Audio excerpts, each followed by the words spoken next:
Oh, this lighting is good. Oh, We are live. well, hello. We are back. Round two, technical difficulties done. Understand, hey, that means we got some stuff that you all need to hear with all these technical difficulties. But again, my name is Candace Miles, but I go by Coach C. I am the CEO and head coach of No Guy Consulting, where I assist organizations and women of color who just stepped into leadership gain their identity, will embrace their identity, and gain their confidence through leadership coaching.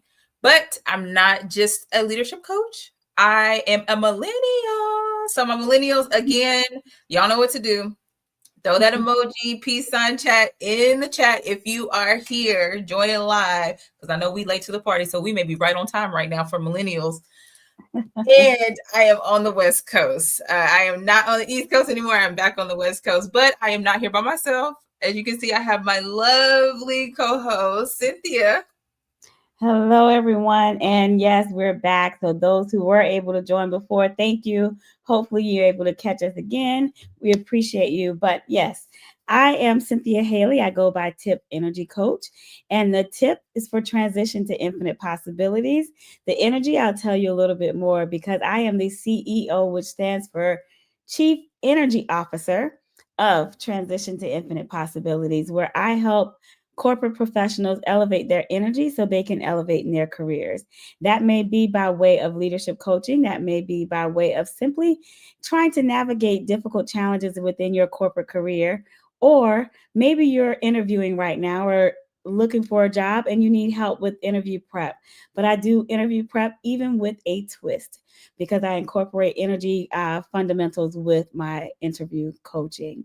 And so, with that, I am Gen X and I'm on the East Coast. So not only am I Gen X and on the East Coast, which is a double doozy for this time of the evening, but I do it all with love and purpose because we have so much to talk about tonight and such a great topic.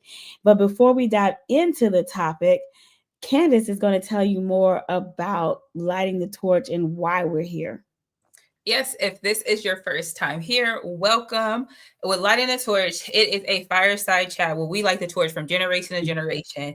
Generation to generation means from generation down to generation up to generation down through our lived experience, our resources, and tips that we have for you. But Cynthia, we are going into Memorial Day weekend. I know a lot of leaders are ready for a 3 day, but this is also a great opportunity for a reset. It is. It's a great opportunity for a reset, which also aligns with the fact that it's Mental Health Awareness Month. And so we don't want to, dismiss that because this topic truly aligns with mental health awareness and some of the challenges that a lot of corporate professionals face with what you may call dysfunction or what you may call toxic workplace environments.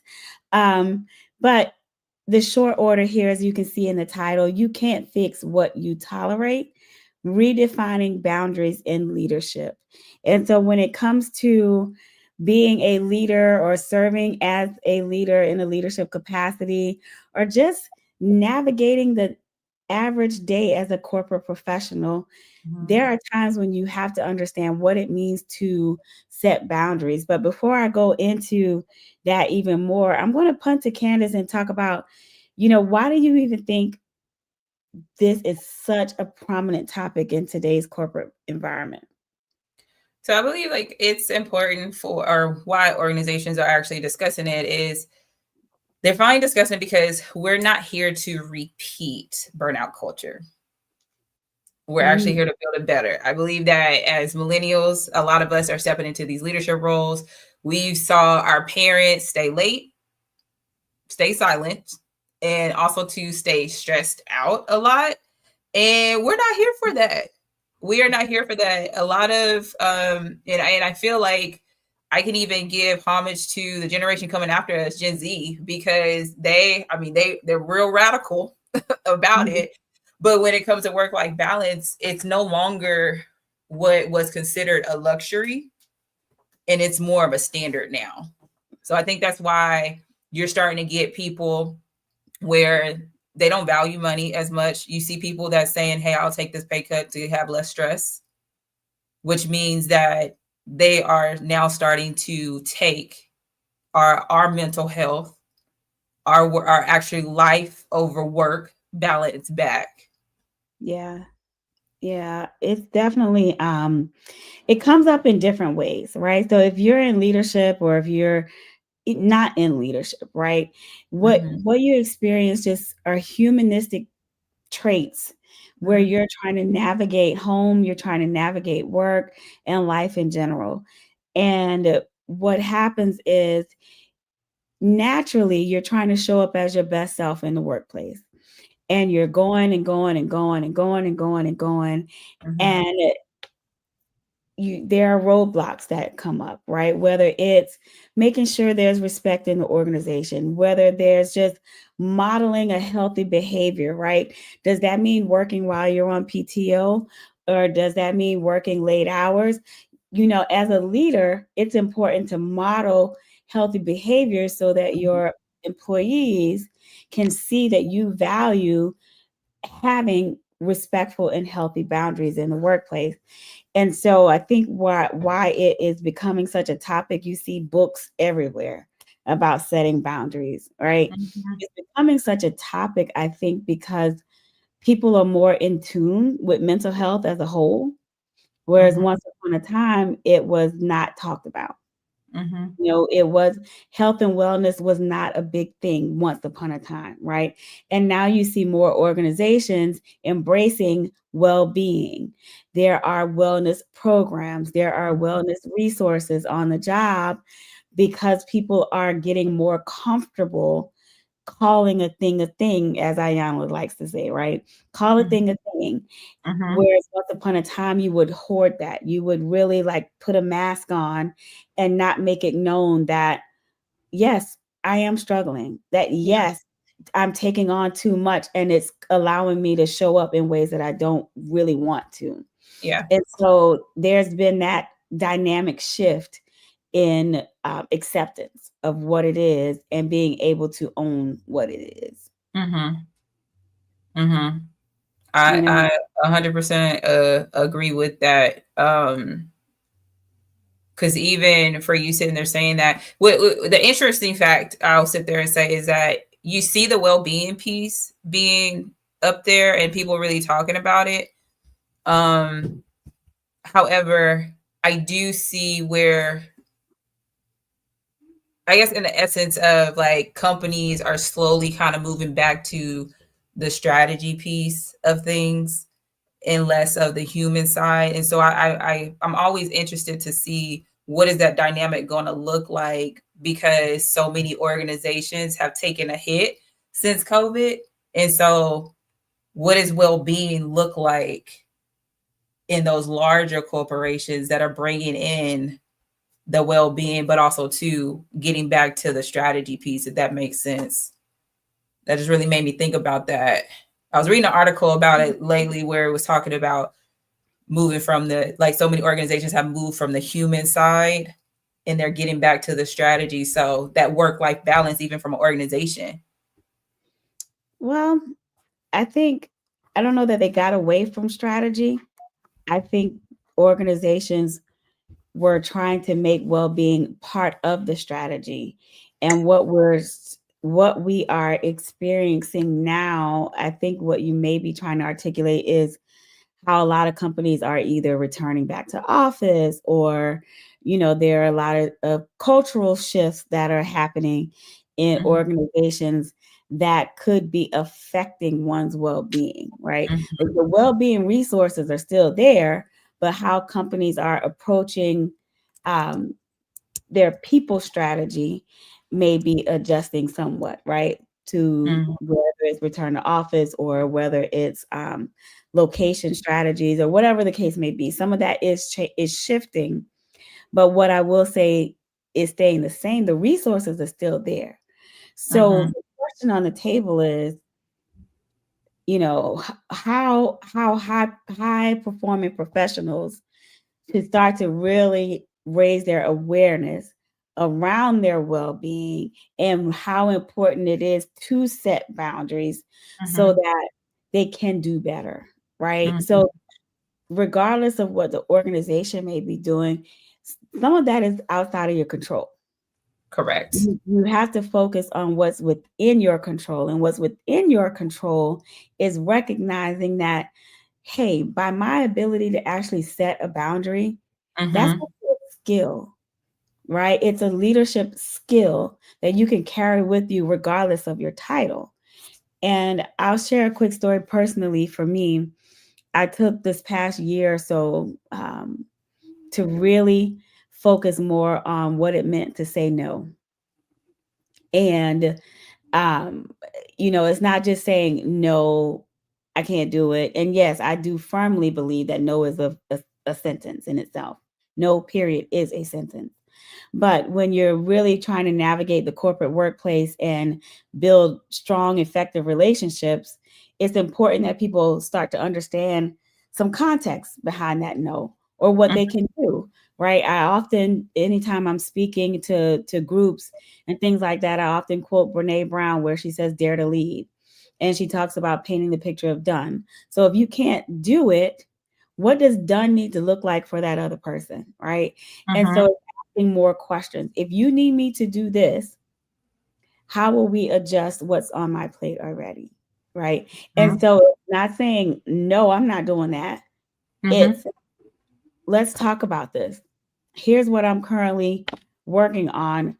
Is what you're asking me a priority over this, and do I need to shift? Yeah.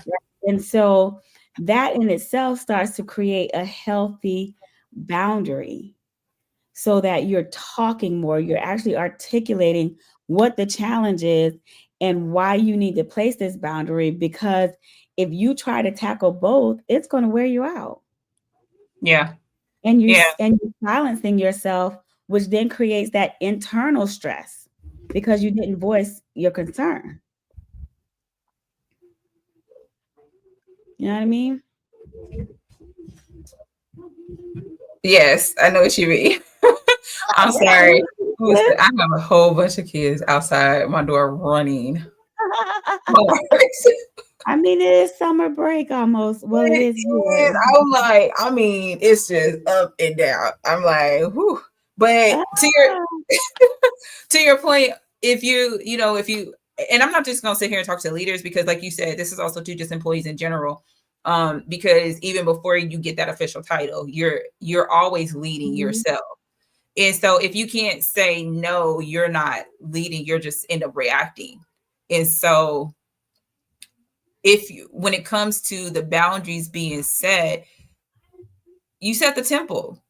One of the things that absolutely like used to bother me when I became like tenure and I had to realize, okay, this is how I was, and put myself back into first time leaders position and realize that when you make that transition or you're trying to move up or you're trying to be seen, let's just be honest. If you're trying to be seen by whoever it is in certain positions, your reaction to that is yes. Okay, I'll do that. But the length of time that you react to it. And so I used to have like coworkers that as soon as our boss would ping us or send an email, it was like boom response. But you don't understand, you're setting the tempo for all of us because now our boss expects sometimes for us to sit here and to respond at that level. But also, too, you haven't given yourself that space and opportunity to really take it in and provide some type of response that they're actually looking for.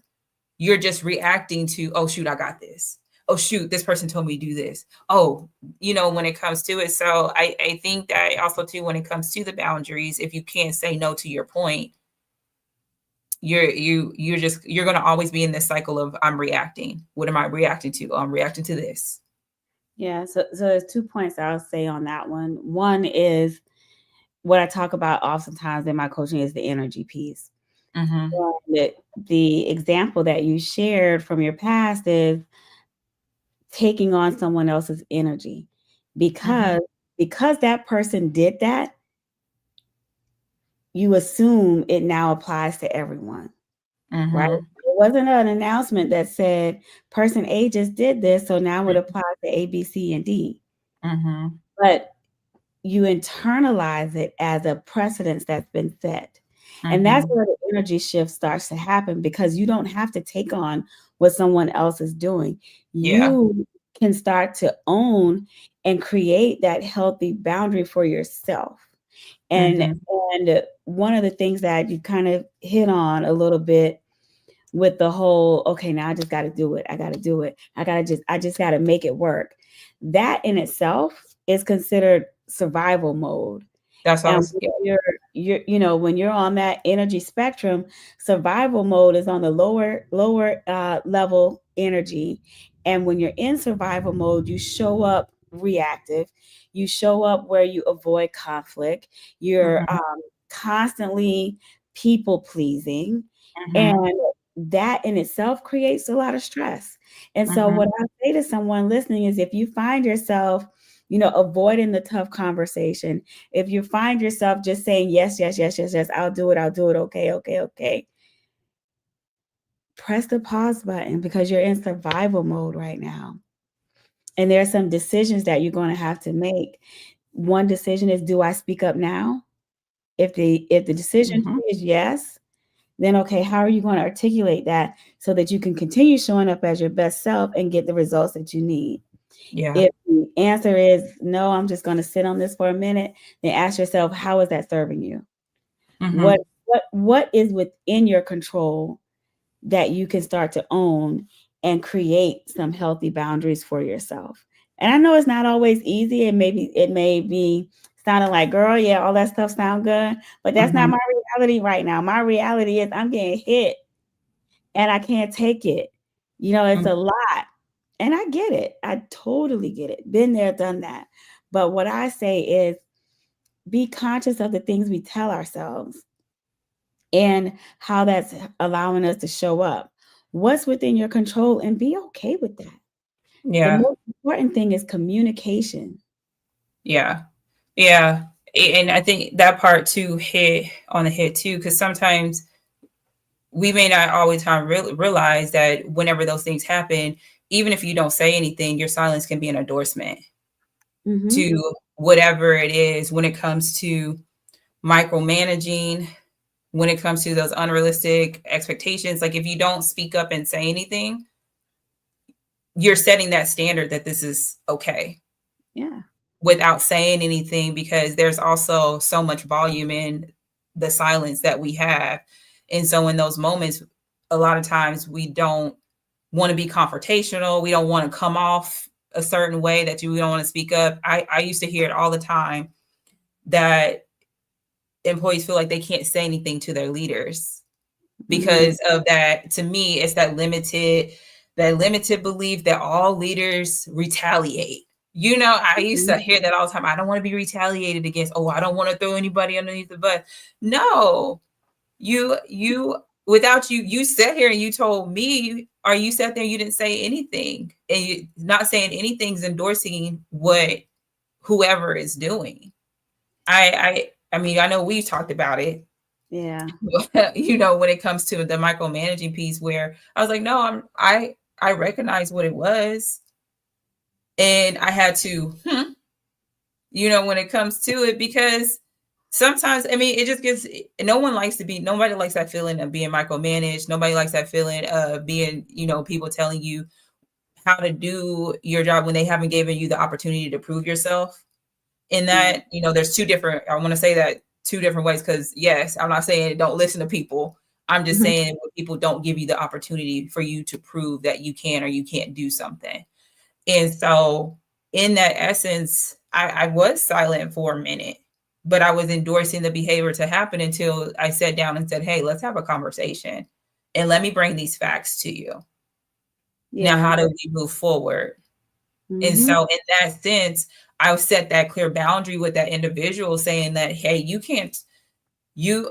you can't come to me like this, because this is the way that it's coming off. And here are my facts of the things that I was actually able to do that you were questioning. Yeah. Yeah. There's what I'll say is this is what you're leading to is courageous conversation and how to manage through conflict, right? And those two things in itself contribute to having healthy boundaries at work. And Mm-hmm. so there's speaking up for yourself. And the reason that most people feel like it would become retaliatory um, is one of two things. Either you're already just in a toxic culture, Mm-hmm. or you haven't mastered the skill of having the courageous conversation, right? And maybe your approach is not conducive of a healthy conversation, right?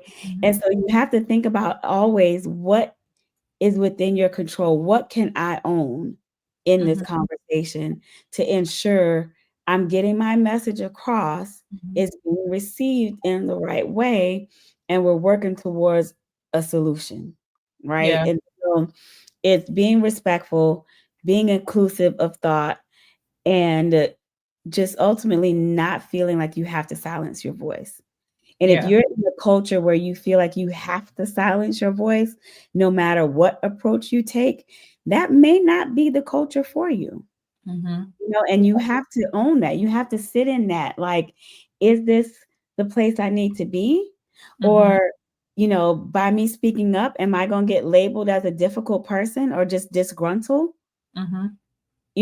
Start thinking about those things. But at the end of the day, how you go into that conversation, that's the part that you can own. Yeah. Are you going in with the attitude and you're going in with the energy already that I already know she's gonna come at me with this, that, and the third, and this is what I'm gonna say because I already know that's the energy she's gonna bring? Mm-hmm. Yeah. Or are you gonna approach it with what you can control and the outcome that you want to experience? Right. So there's a balancing act there so that you can have that healthy boundary. Because here's the thing, you go in with that I'm gonna match that energy attitude. What does it bring up? It brings up anxiety sometimes, it brings up stress, it Mm-hmm. brings up frustration before you even have a conversation. Yeah. Yeah. And I would actually also add to that. Sometimes when that happens, you maybe also too setting that boundary because of some type of work trauma where it goes back to like the point of feeling like when were you overlooked, Yeah. in the essence of whatever it was that you were going for, that promotion, being picked for that project, doing it, whatever it is, when it comes to some type of trauma. Sometimes we build boundaries around us instead of we build boundaries, I would say, around our trauma. Sometimes if we don't actually recognize that that's what it is, because trauma does happen at work too. Let's just keep it above. Mm-hmm. It does. Instead of our vision, oh, I was overlooked at this point in time. Okay, how do I overcome that? So now that this boundary that was here to protect me, instead of me thinking that, oh, my boss is going to retaliate on me or my boss is going to do this, how can I express to them to say, like, hey, at some point in time, I was overlooked and this made me feel this way. However, I feel, have the, like you just said, those courageous conversations, but also to put in a name to sometimes what it is. Yeah, it's a fine line, but I'd encourage people who are even in a leadership role, right? If you are a people leader, one of the bravest things you can do is to address the dysfunction that's in your team, Mm-hmm. in your department, in your organization, right? And that is taking the step up to say, listen, I see what's happening. I see how the volume of work is impacting how we collaborate as a team. I see how it's affecting you on a day to day basis, and you're tired at the end of the day, Mm-hmm. or you're feeling burned out and overwhelmed. That is one of the bravest things Yeah. a leader can do, is to address what they see happening in their spaces. And Mm-hmm. that in itself creates freedom, right? It creates freedom and Mm-hmm. safe spaces for employees to come in and now speak up, right? Mm-hmm. And so for a leader, if you're in that position, create the safe space so that people can feel like they can have healthy boundaries versus walls up. Mm-hmm. Because when you describe with that boundary around the trauma, it's almost like just having this big wall, a brick wall, because they don't want to deal with it anymore. Mm-hmm. Don't want to have to experience that anymore. So I'm just going to put a wall up. I act like it's not there, and I'm just going to keep doing what I'm doing. But while I'm doing what I'm doing, I'm internalizing my emotions. Mm-hmm. And while I'm internalizing my emotions, it's stressing me out. I'm burned out. I don't want to be here. I'm not addressing the root cause, and I'm miserable. Nobody wants to live like that. You know, so Yeah. again, go back to what you have. You do what's within your control, but as a leader, you're really an effective leader when you can acknowledge that and you address it head on and you start to create safe spaces for your employees. Yeah. Because your employees, they go from coping to creating. Yep. Exactly.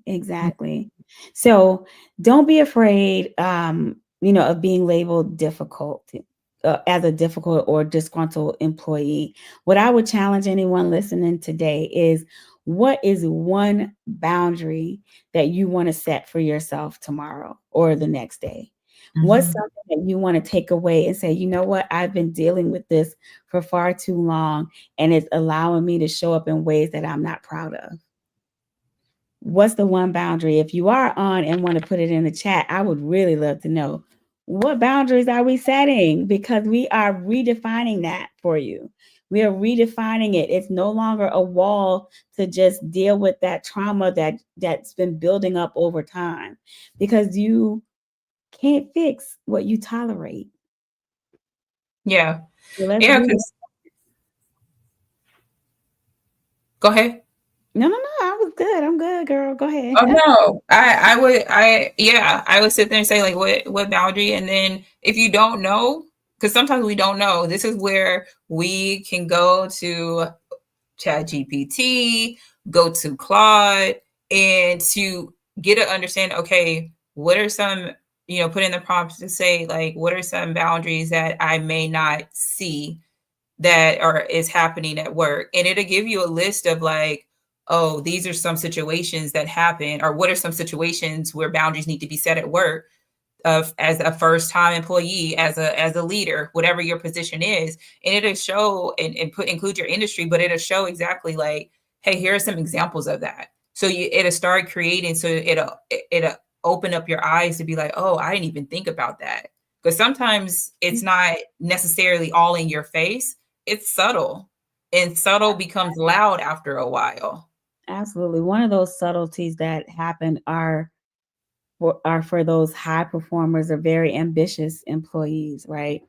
Someone who's very ambitious and driven, and they really want to make a mark for themselves. Mm-hmm. Well, if they're new to the organization, it's like, okay, I really want to show up like they hired me for a reason, and I want to make sure they get what they thought they were going to get. Or that ambitious employee who's like, I'm ready to be promoted. It's time for me to do this, this, and that. Whatever they say, I'm going to jump at it. I'm going to get it done. I'm going to do this and do that and do this and do that. Well, guess what? At what cost? Mm-hmm. I always say, at what cost? Because Mm-hmm. sometimes that ambition and going so hard, you're losing the sight of those healthy boundaries, Mm-hmm. because you will then turn into the person who can do 101 things in a day. Mm-hmm. And that will be the expectation. So the blind spot is your ambition sometimes, and you're not seeing the precedence that you're setting for yourself simply because you want to grow in your career. Yeah. Yeah, I call those the task oriented pleasers.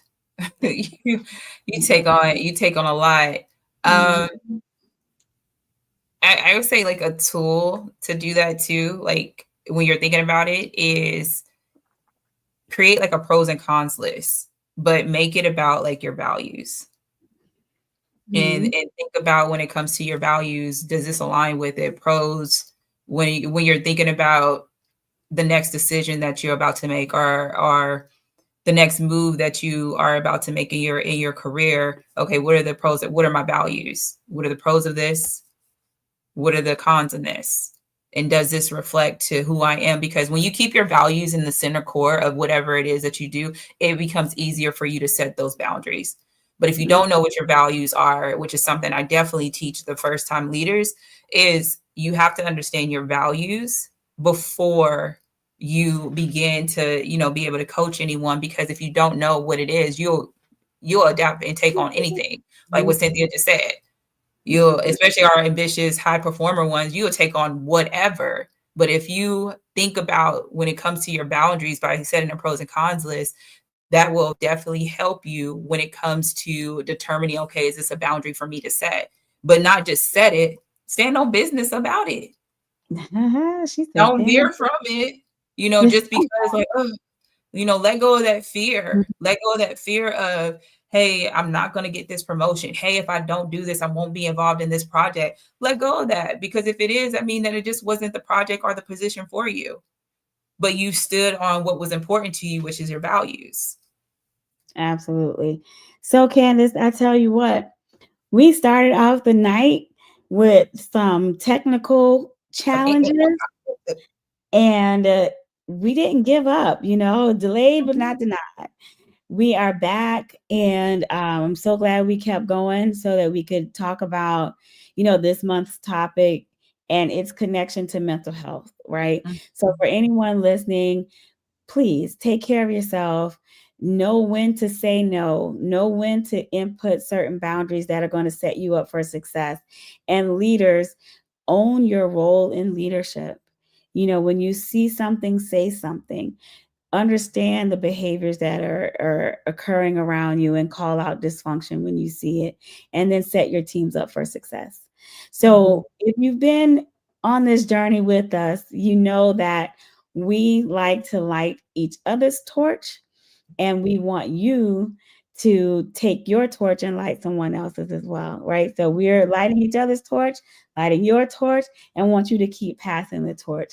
Whatever you took out of today's conversation, if you're going to establish new boundaries or maybe help someone around you establish boundaries, that's the torch we want you to pass. So as we get ready to do that, I guess I'll go ahead and get started, Candace, and then I'll pass it to you. Okay. I'd say one of the things that's important to me is always remember why you were hired to begin with.